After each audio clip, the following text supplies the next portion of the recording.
ఆ రోజా మాటలో అన్ని పచ్చి అబద్ధాలే మాట్లాడేది. అంబటి రాంబాబు అది మనిషే కాదు. అది జగన్ ఫోటో పెట్టుకోవటం వల్ల విజయ్కి నష్టమే కానీ లాభం ఏమి లేదు.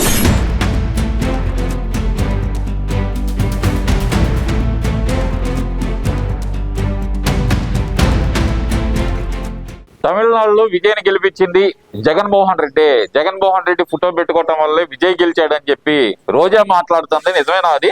ఆ రోజా మాటలో అన్ని పచ్చి అబద్ధాలే మాట్లాడేది. ఎవరు గెలిస్తే వాళ్ళు నేనే గెలిపించాననే సిద్ధాంతం ఎక్కడ చూసినా అమలు చేస్తా ఉంది. మొన్నేమో స్టాలిన్ తో ప్రచారం చేసి స్టాలిన్ గెలిపించడానికి బాగా ట్రై చేసింది. మళ్ళీ విజయ్ ఎప్పుడైతే గెలిచాడో మళ్ళీ జగన్మోహన్ రెడ్డి ఫోటో పెట్టుకోవటం వల్లే విజయ్ గెలిచాడని డంకా ఫంకాగా చెబుతుంది. అసలు ఏం నమ్మాలో ఏం మాట్లాడాలో కూడా తెలియని రోజా అధికారం ఎటుంటే అటు మాట్లాడే పరిస్థితికి వచ్చింది. అదేంటి, నిజంగానే విజయ్ ఫోటో పెట్టుకోవడం వల్ల గెలిచాడని చాలా కాన్ఫిడెంట్ గా చెబుతుంది కదా. మరి జగన్ ఫోటో పెట్టుకోవటం వల్ల విజయ్కి నష్టమే కానీ లాభం ఏమి లేదు. జగన్మోహన్ రెడ్డి ఫోటో పెట్టుకోబట్టే 108తోనే ఆగిపోయింది. లేకపోతే 140, 150 సీట్లు వచ్చి పక్కా ప్రూవ్ చేసుకొని సొంతంగా స్వశక్తితో ప్రభుత్వాన్ని ఏర్పాటు చేసేవాడు, చిన్న చిన్న పార్టీలు లేకుండానే.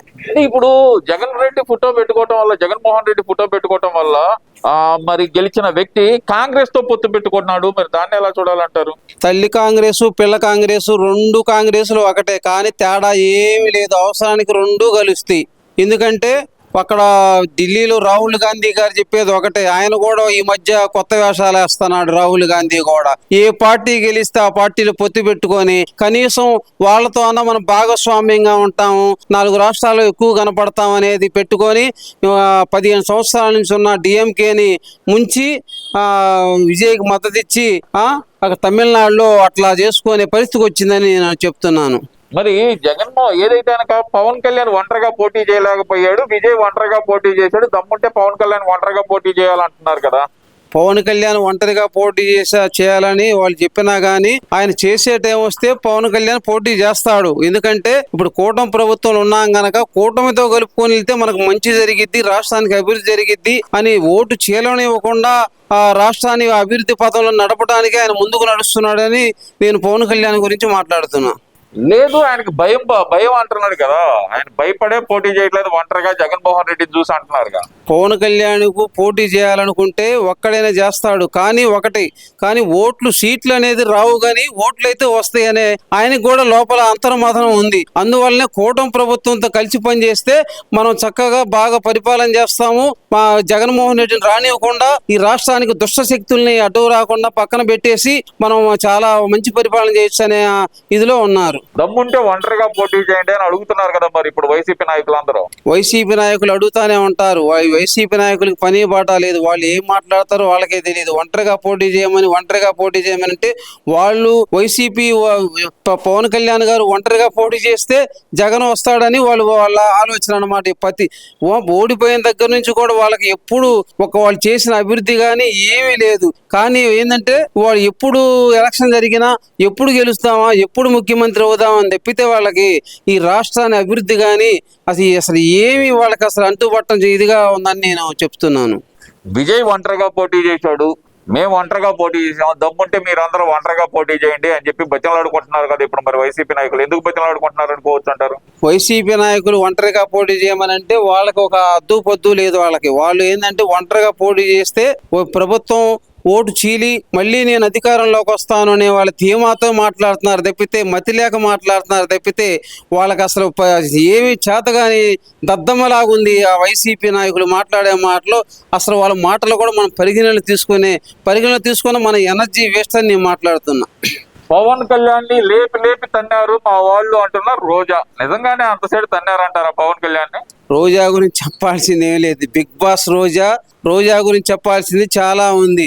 బిగ్ బాస్ షోలో ఆమె చేసిన వేషాలు ప్రజలందరూ గమనిస్తానే ఉన్నారు.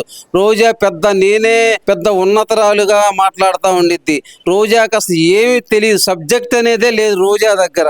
దానికి ఏంటంటే జగన్మోహన్ రెడ్డిని వెనకేసుకొచ్చి మళ్ళీ మంత్రి పదవి ఇస్తాడు, మళ్ళీ 1000 కోట్లు సంపాదించుకొని టికెట్లు అమ్ముకొని మళ్ళీ మనం పబ్బం గడుపుకొని హ్యాపీగా లగ్జరీ కార్లు పెద్ద పెద్ద విల్లాస్ కొనుక్కొని హ్యాపీగా ఉండొచ్చు అనే దానిగా ఆ రంది తప్పితే ప్రభుత్వం ఒక మంచి ప్రభుత్వం వస్తే లేనిపోని విమర్శలు చేస్తా, రాష్ట్రాన్ని భ్రష్టు పట్టే మాటలు పట్టిస్తా, మిమ్మల్ని చీకొట్టినా మీకు సిగ్గులేదే.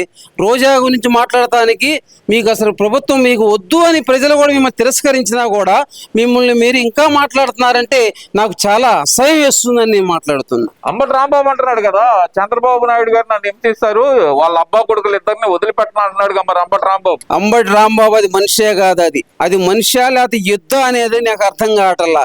ఏం మాట్లాడతారు అంబటి మాట్లాడే మాటలు ఒక్క మాట కూడా సరైన మాటలు కాదు.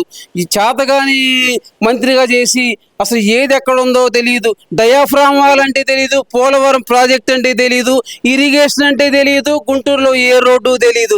అట్లాంటి అంబటిగాడు మాట్లాడుతున్నాడంటే నాకు చాలా నవ్వు వస్తుంది, చాలా బాధేస్తుంది అంబటిని చూసి.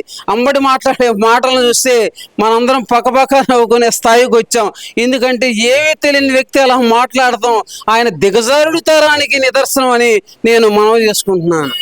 ఎందుకంటారు అంబటి రాంబాబు గాని రోజా గాని రెచ్చగొట్టే వ్యాఖ్యలు ఎందుకు చేస్తున్నారు అనుకోవాలంటారు? వాళ్ళు రెచ్చగొడితే జగన్మోహన్ రెడ్డి ఏదో బాగా ఇస్తాడో బండ పెట్టి అని వాళ్ళు ప్లాన్ చేసుకొని ఉన్నారు. ఎందుకంటే వాళ్ళు విమర్శిస్తే కానీ జగన్మోహన్ రెడ్డి వీళ్ళకి టికెట్ లేడు, వీళ్ళకి టికెట్లు ఇచ్చి వీళ్ళు గెలిస్తే కానీ మంత్రి అయితే కానీ సంపాదించుకుంటానికి కుదరదు. అదే యావ తప్పితే వీళ్ళకి ఏమీ తెలియదు అసలు. వీళ్ళ ప్రపంచంలో ఈ వైసీపీ నాయకులు అన్న వాళ్ళకి ఎక్కడే అసలు వాళ్ళు ఎక్కడేం దోచుకోవాలని స్కెచ్లు గీయడం తప్పితే వాళ్ళకి ప్రభుత్వం గురించి కానీ ప్రజల గురించి ఆలోచించడం కానీ, ప్రజలకు మంచి పని చేయటం కానీ, ప్రజల్లో పేరు తెచ్చుకుంటాం కానీ, ప్రజల్లో తిరగటం కానీ ఏమి తెలియకుండా ఏది పడితే అది మాట్లాడితే సరిపోయిద్ది అనుకొని కాలం వెళ్ళబూస్తున్నారు వీళ్ళు. ఇక్కడ ఇంకో విషయం తీసుకుంటే గనక ఎందుకు అంబటి రాంబాబు పదే రెచ్చగొట్టే వ్యాఖ్యలు చంద్రబాబు నాయుడు గారిని పవన్ కళ్యాణ్ గారిని రెచ్చగొట్టే వ్యాఖ్యలు చేస్తున్నారు? ఒక కాపు ముఖ్యమంత్రిగా అవ్వాలని కోరుకుంటున్నాడంట ఆయన. నిజమే? ఎవరు ఆ కాపు ముఖ్యమంత్రి? అంబటి రాంబాబా పవన్ కళ్యాణ్ అనుకోవాలంటారా? అంబటి రాంబాబు గురించి దాని గురించి మాట్లాడాలంటే కాపులు అంటే పవన్ కళ్యాణ్ని సీఎం చేస్తే దమ్ముందా మీకని ఆయన కూటమి నాయకులు తెలుగుదేశం పార్టీ అని అడుగుతున్నాడు.